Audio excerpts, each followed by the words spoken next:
You're watching 11 Alive Morning News. 11 minutes of nonstop news starts now. First this morning, 2 kids shot near an Atlanta park. What we are learning right now about the investigation. This morning, we have new information on plans to honor Ahmad Albury 3 years after his murder. Hope you enjoyed that record-breaking temperature we had yesterday. I think we're going to get right back up there again this afternoon before some cooler air comes our way. Stick around for the latest forecast. Just about an hour ago, Spectrum 13 News in Orlando has identified its reporter who was shot and killed yesterday. This is Dylan Lyons. He has been with the team since July of last year, and he was born and raised in Philadelphia. Investigators are now working to figure out if the 19-year-old suspect was targeting any of the victims in that shooting. Another member of the news crew and a mother are in critical condition. A 9-year-old girl and another woman were killed there. We have been talking with Atlanta police overnight to find out more about a shooting injuring 2 young people near a park. 11 Alive's Molly Oak has an update for us. We know the 2 kids are expected to be okay after getting shot. Police also giving us preliminary information about what led up to last night's shooting. Take a look at your screen. This is video from the scene on McDaniel Street near Rosa Bernie Park. Here's what we know. Police say at 7:30 last night, officers found a 12 and 13-year-old both shot, but alert and breathing. They were both taken to the hospital. We're told there was an argument between 2 separate groups right before the shooting started. Now, we don't know if police are looking for any suspects. I also asked police about how those 2 kids are doing. We'll keep you updated on 11alive.com. Back to you all. Sticking with your 11 minutes of nonstop news, we are making calls right now to find out when the 3 suspects accused of killing a teen in Peachtree City will appear in court. The 18-year-olds are charged in Madison Guesswine's death. Her mom found her dead inside their home. Peachtree City police believe Madison was shot in the head. Joshua Mathis and Justice Smith and Jacobian Brown all facing charges this morning. We learned less than 24 hours ago that Brown lived with Guesswine and her mother for a period of time. Eventually, the family says issues came up and they asked him to leave. We're also working to learn more about when the Doraville police officer charged in the death of Susanna Morales will appear in court. Miles Bryan's charges have been upgraded to include murder. Gwinnett police believe Morales was killed around 2 a.m. on July 27th, about 7 hours before she was reported missing. Right now, they are still looking into whether or not Bryan and Morales knew each other. And all new for you this morning, we just learned the Fulton County DA is asking all discovery video in the YSL trial to be viewed at her office. We've been going over this new motion that we got our hands on overnight. It was filed after video of one of the defendants leaked online. That led his lawyer to ask for a mistrial. Now the DA is asking that there are no copies made of these videos. No word on when the judge will rule on it. The Georgia Bulldogs are getting ready for their first visit to the White House to celebrate their National College Football Championship win. They didn't get to do that after the 2021 season because of COVID. We've reached out to see when that visit could take place, but we are still waiting to hear back on that. And that was a look at your top headlines. All right, Chesley, a warm day and maybe a little rain ahead. Yeah, we could break another record for today. We broke it yesterday, got up to 81 degrees, which also broke the warmest high temperature ever recorded in the month of February. Can we get back up to 81 again? Can we exceed that? Well, it's all possible. It really depends on how many breaks we get in the clouds, yielding that sunshine through yesterday, like we saw yesterday. You see a few more raindrops as well. Our chance for rain increases for this afternoon, so that will have something to say about that temperature as well. But you notice they're light for the most part, and I think it's going to be light for the rest of the day.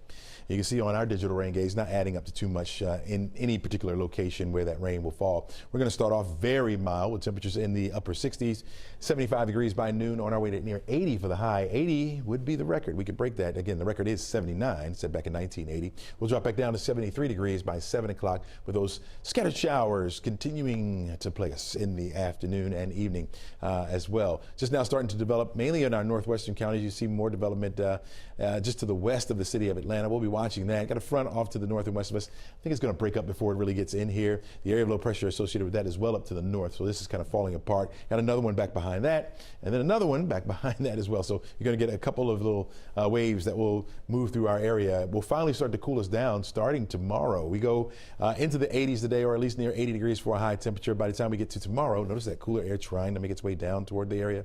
So we'll only see highs near 70 as we head into into Friday, Saturday, only in the 60s for highs. So we'll start to cool it off just a little bit. Now, it's still above our average for this time of year, so it's not like cold air is coming back to us anytime soon. In fact, our temperatures will warm up again as we head into next week.